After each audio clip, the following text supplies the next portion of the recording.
బ్రహ్మ ఆనందం ఈ మూవీ రివ్యూలో చూద్దాం. మూవీ అయితేనే ఆహ్లాద్ స్ట్రీమ్ అవుతుంది, తెలుగులో ఉంది. మన బ్రహ్మానందం గారు అండ్ లీడ్ రోల్ బాయ్ చేశారు అండ్ తన కొడుకు అండ్ మన వెన్నెల కిషోర్ గారు. ఇలా చెప్పుకుంటూ పోతే చాలా మంది క్యారెక్టర్స్ ఉన్నాయి.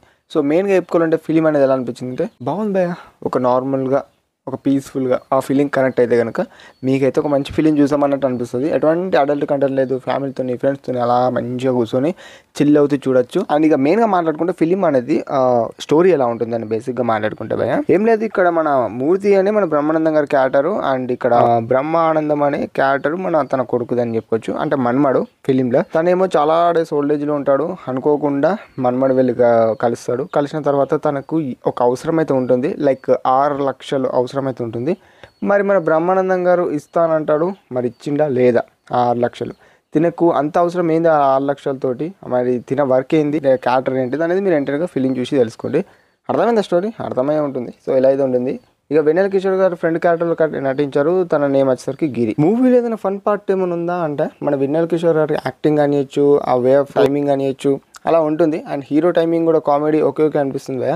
అది మీరు కనెక్ట్ అవుతే అలా క్యారెక్టర్స్కి మీకు నచ్చుతుందని చెప్పచ్చు. ఒక ముక్కలు చెప్పాలంటే ఫస్ట్ హాఫ్ అయితే చూసుకున్నట్టయితే ఒక మంచి నార్మల్గా లవ్ స్టోరీ తోటి తను పడే ఆ స్ట్రగుల్స్ అంటే ఒక ఏ స్ట్రగుల్స్ అనేది మీరు ఫిలిం చూసుకోండి. మన హీరో కొన్ని స్ట్రగుల్స్ అయితే పడతారు. సో అది మీకు చూడగానే అర్థమైపోతుంది.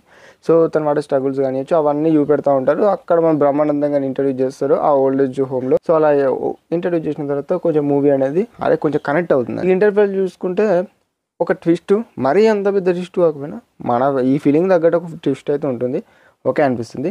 అండ్ సెకండ్ హాఫ్లో చూసుకుంటే భయ్య ఒక ఊరు అంటే ఒక విలేజ్లో ఆ విలేజ్ డ్రాప్లో జరిగే సీన్స్ కానివచ్చు, అక్కడ ఉండే ఒక్కొక్కల క్యారెక్టర్ కానివచ్చు. అండ్ చాలామంది క్యారెక్టర్స్ లైక్ మన రాజీవ్ కనకాల గారు కానీ ఇలా క్యారెక్టర్స్ కొత్త ఇంట్రొడ్యూస్ అవుతాయి. సో అక్కడ ఇంట్రొడ్యూస్ అయిన తర్వాత వాళ్ళ క్యారెక్టర్స్ ఏంది, ఆ విలేజ్ ఏంది, మరి వీళ్ళు ఆ విలేజ్కి వెళ్ళడానికి కారణం ఏంది అనేది చూస్తారు.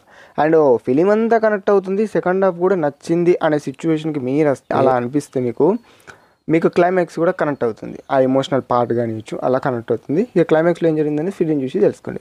మూవీలో సాంగ్స్ కానీ బ్యాక్గ్రౌండ్ మ్యూజిక్ కానీ ఓకే అనిపిస్తుంది. అండ్ ఏమైనా మైనస్ థింగ్స్ ఉన్నాయంటే చెప్తున్నా భయ్య. మైనస్ థింగ్స్ అంటే ఇక్కడ ఏం లేదు, కొంచెం ఆ ఎమోషనల్ పార్ట్ దగ్గర నాకు అంతలా అనిపించలేదు.